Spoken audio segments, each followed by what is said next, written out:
All right, welcome back to the championship rounds. It is still Saturday, July 25th, and we're going through the introduction of the book of James before we get started on our study this coming Friday. I might even try to drop in a couple extras. I shouldn't say that, but because I might not. But I think we have a short week with my son's yard business, so um, things are slowing down for all the fire prevention work where we live. So start slow down a bit. We might get out a shorter week, so we'll see what happens. But anyway, on this episode, I think it's number three, two or three. I think it's three. I want to talk about the authorship of the book of James and the occasion and date why they wrote it, when it was written. So these will be this should be a little bit shorter than the last episodes were. I think I'm trying to tighten up a little bit. But anyway, the authorships of James. So did James write the book of James? We're going to go with the traditional view, which identifies James, the half brother of Jesus, as the author of the epistle, bearing his name. This attribution rests on several converging lines of evidence. He was to James well known to scattered believers and referred to by name alone in early Christian literature. The language of the epistle echoes his speech recorded in Acts 15. You can look that up if you like.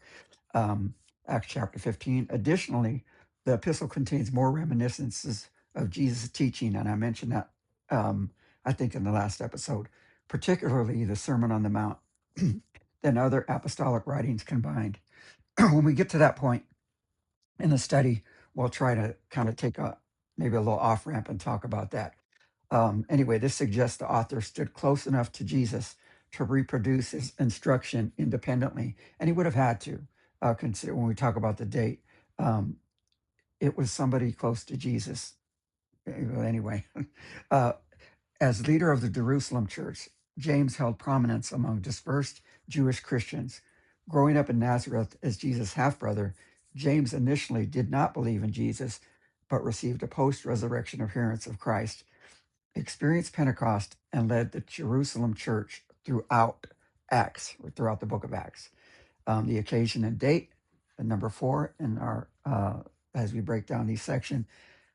This is the occasion and date. It remains a subject of scholarly debate, and I think I've kind of mentioned that throughout when it comes to the book of James, with competing theories reflecting different assumptions about authorship and historical context.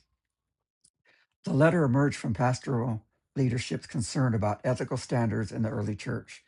The epistle addresses how believers should respond to trials, the importance of living out faith through action rather than mere hearing, treatment of the poor and wealth management, control of speech, interpersonal conflicts among Christians, and response to life's pressures. Regarding dating, scholarly consensus gravitates towards an early time frame. James' discussion of faith and works appears to presuppose familiarity with Paul's teaching on justification, suggesting a date to the early to mid 40s, and that's where Jonathan Bernier he would stand right there. I think around 44 or 45, um, with the Jerusalem Council in 48 providing a helpful chronological anchor. If James the Just authored the letter, the social problems he addresses could plausibly have emerged in Jerusalem by the late 40s, and the absence of Jewish Christian divisions supports this early dating. Many scholars regard James as the first New Testament book written, with some dating it as early as AD 48. A reasonable range places this letter's composition between the late 40s and James' martyrdom in AD 62.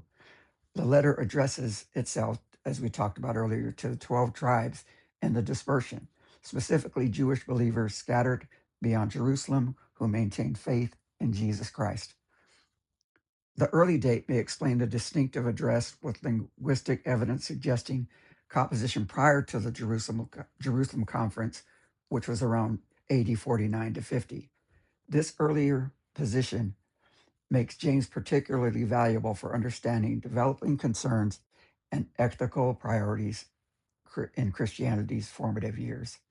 So that is those two sections we got down in less than 5 minutes. So we're going to leave this leave this episode shorter than the others. I think I have two more sections to go, so we'll be back in a bit. with episode number 4 of the introduction to the book of James. All right, God bless.